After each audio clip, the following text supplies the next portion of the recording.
Hey guys, and welcome to my 1 year transformation tutorial slash guide slash how I did it and slash how you can do it for yourself. This isn't just for 2025, this is for any year, but let's get on with it. So here's some physique pictures from before January 2024 with a month of training, 2 months, 4 months, 5 months, 6 months, 7 months, 8 months when I was my leanest, 9 months, still lean but I had a nice tan from a holiday, 10 months ish, 11 months ish. This was just before I turned 17. 12 months or a year. This is when I roughly got a year, and now it's been a year and about a month. Okay. And I'm going to be real with you. At this point, I'm very happy with my physique. I'm not going to glaze or be really bragging about it, but I'm not going to be saying that I don't like my physique, because I definitely do. To an extent, obviously I want to improve it, but let's just still move on. Okay. And yeah, here's another one where I was doing a quarter turn, so I was facing to the right and just doing a bit of like a back, just showing my back, to be honest. And here's before, here's after. Pretty nice change, if I must say so myself. Okay, things to understand: luck and genetics play a big role in how fast you'll make progress and what sort of progress you'll make in what time and how good it will be. It's not easy. The progress isn't quick. It takes time and consistency, going every day almost. Diet is quite important, but you can sort of like not focus too much on it as long as you're training hard, but you want to be improving your diet from the average of what most people eat. You can still have fun in the process, meaning you can eat whatever you want when you crave it, but you want to be sort of restrictive in some aspects. You can still have fun, but not go overboard. Okay. And you also don't really have to bulk and cut, and I'll explain this in a bit. So let's just move on. Luck and genetics. Some part of your physique will need no training or very little. So for me, before I even started, my shoulders and my traps were really big, and you'll notice now they're just as big or even bigger, with not much training to the shoulders and absolutely no training to my traps. They just grow on their own, really. Abs mostly train themselves and are mostly made from what you eat in the kitchen and how lean you are. So you can still train them, but don't expect crazy results. Look at your physique before and know your strong / weak points. So for me, I knew my arms were kind of weak points of my physique. My abs and my chest were as well. And I knew my shoulders and my traps were really kind of overpowering. So I kind of skipped them and didn't do them as much. Train hard if you want to look cool. This is a quote that I've sort of came up with. As much as people tell you, you have to train quite a bit of time to get good results. No matter what, really. 1 to 2 days a week is kind of bad, not optimal. It's really not great. 3 to 4 is definitely fine, and for most people this is the most sustainable because you can have time off, and if you have a lot of work to do, obviously you might not have time. So 3 to 4 is very reasonable, I would say, and it definitely gets you at least like 70% of the max results.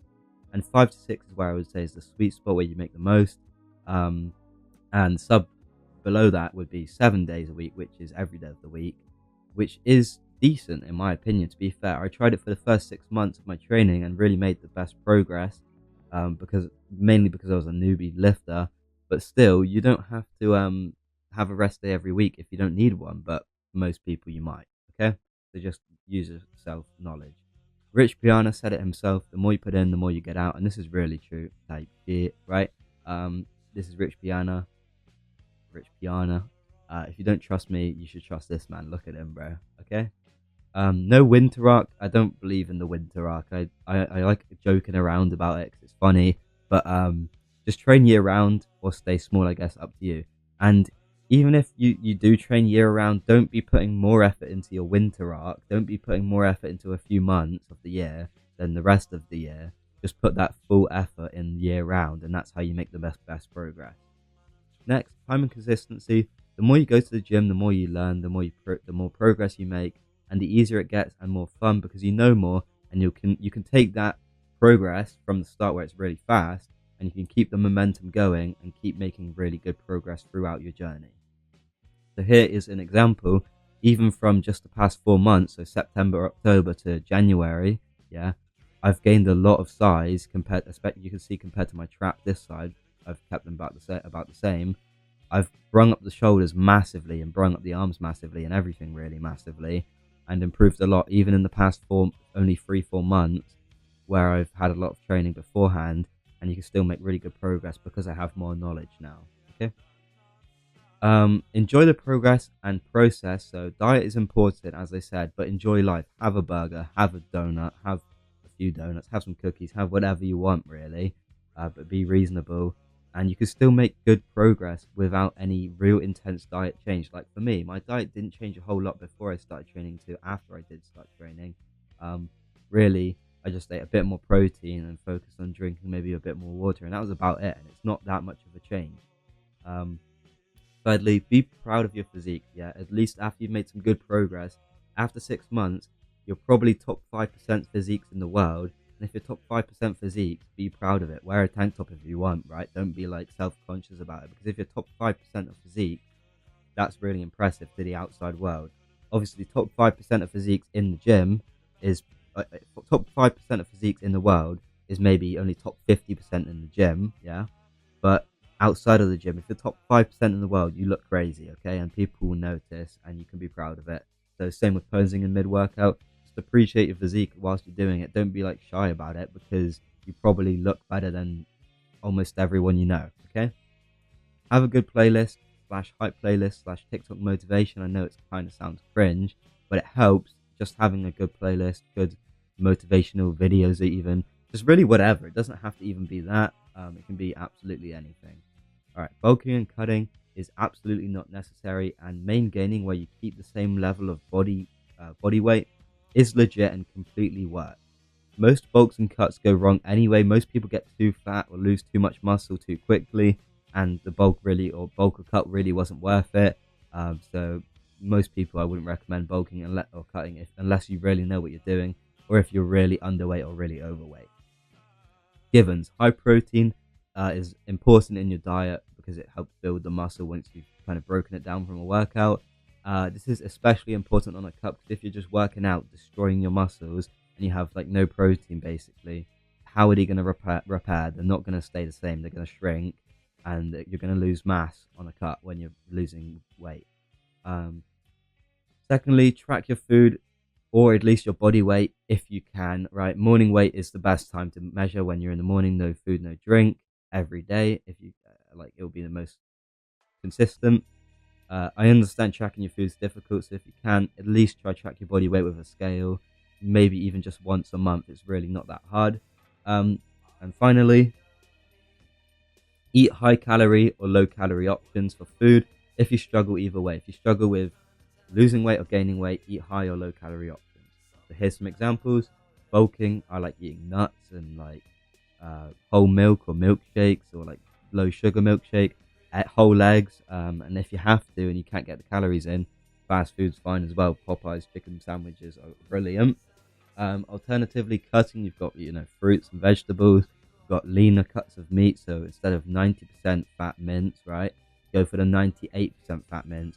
Because you might think it's 8% fat. What's it going to do? 8% of 10 is 80% of the fat. So if there's 20%, if there's 20 grams of fat and you cut out 8 of the 10%, you've lost 16 grams of fat from that cut, right? And 16 grams of fat, 9 calories per gram, 9 times 16, right? We could do the math there. It's 144. 144 calories just because you're eating a tiny bit leaner cut of meat, which you will barely, if at all, notice. Okay. And also cutting rice, carbs, bread, rice, pasta, just cut them out, or don't cut them out, but like reduce the amount of the portion sizes, and that's how you can easily reduce your calories and go into a calorie deficit to lose weight. Listen to people. Not everyone is trying to be annoying / they know it all / an asshole / arrogant, right? People sometimes just genuinely want to help, okay? And you should be listening. Use your own logic. Think, does that actually make any sense? And experiment, try them out. And if it doesn't work, it doesn't work, okay? And just sack it off, okay? Thirdly, talk to people in your gym, right? Just get to know people, especially if it's like a smaller community-based gym. Get to know people. It makes the environment more fun. You can just yap between sets, and it makes it more enticing to go there, because they'll miss you, or like they'll be like, oh, why haven't you been training and stuff? And it keeps you more accountable. Same as below here, it says go with someone if you struggle with motivation. So go with a friend, go with a gym bro, because they keep you more accountable, and it's more fun because you can just talk and just hang out basically, right? Um, if you don't have any people who go to the gym, like just say, oh, do you want to start going to the gym, and just go together if you can. Yeah, if not, it's not the end of the world going on your own. I've done it for 6 months now. Okay. How I actually train: actively warm up, especially when you get to further stages of lifting. When you're lifting heavier, you need to warm up more than at the start of your training, but still be warming up every single time if you can. Band stretches, dead hangs, rotator cuff warm ups, even just going like a weight pyramid, so like starting light and going heavier in some sets. That's really legit ways to warm up, and you can search up more if you wanted to. Not every workout needs to be the same. It makes it more fun, more sustainable. Not every workout has to be copy and paste, cut a cookie cutter style, right? It could be different. Mix it up if you want to. I always do.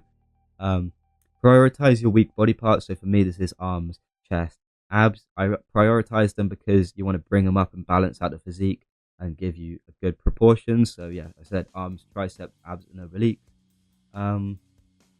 Train muscles from different angles with different movements. So for an example, triceps have different heads. So you have the long head, the lateral head, and the medial head. I know this is very nerdy, but stay with me. Tricep pushdowns will mostly target your lateral head with a bit of medial and a bit of long head, right? Whereas a tricep overhead extension more prioritizes your long head with a little bit of lateral and a little bit of medial as well. So this is the same with like a flat bench or an incline dumbbell press. Different movements prioritize different parts of each muscle group or muscle, and will help grow different areas. And you just need to find that out for yourself, okay?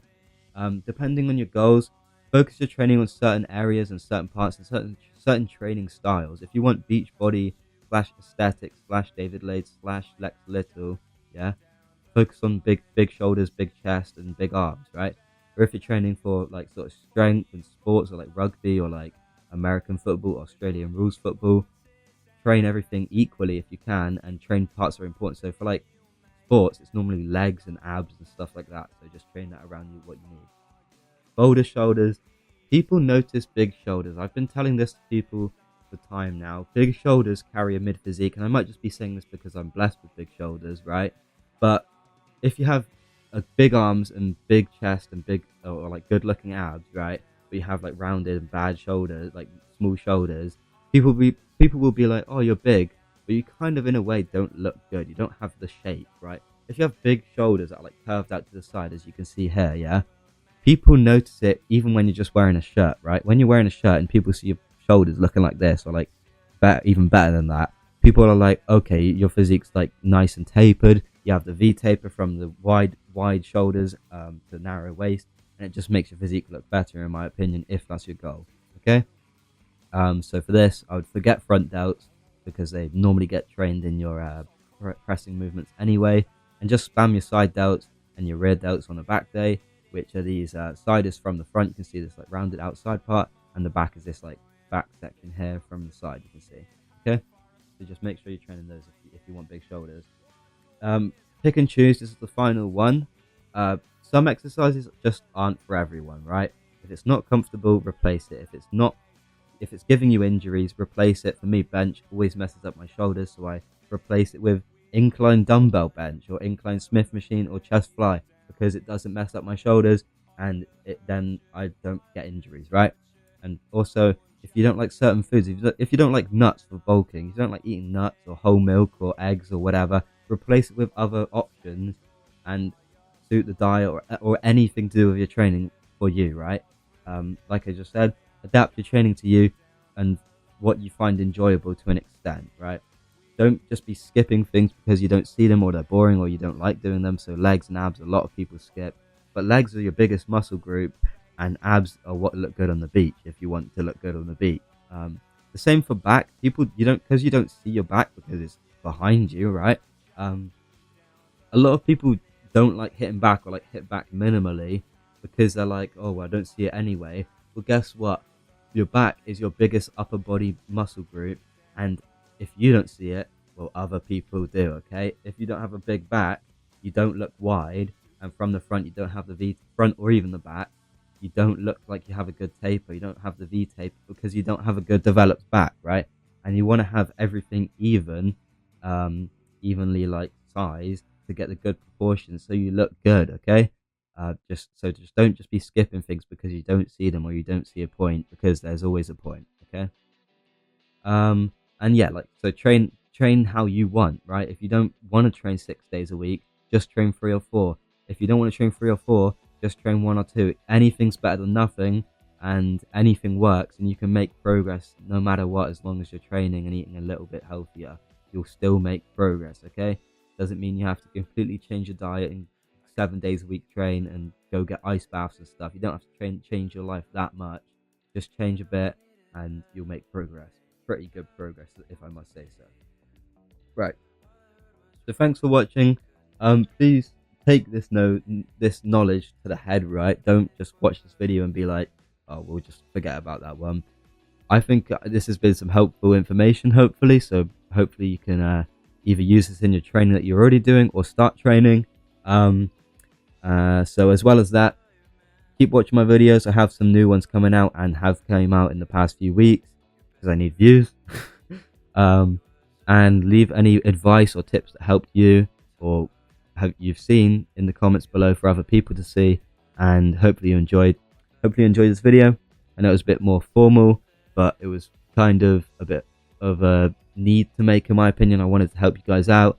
So hope you enjoyed, and I'll see you guys later. Adios. Bye. Ciao. See ya. Bye. Yeah. Adios.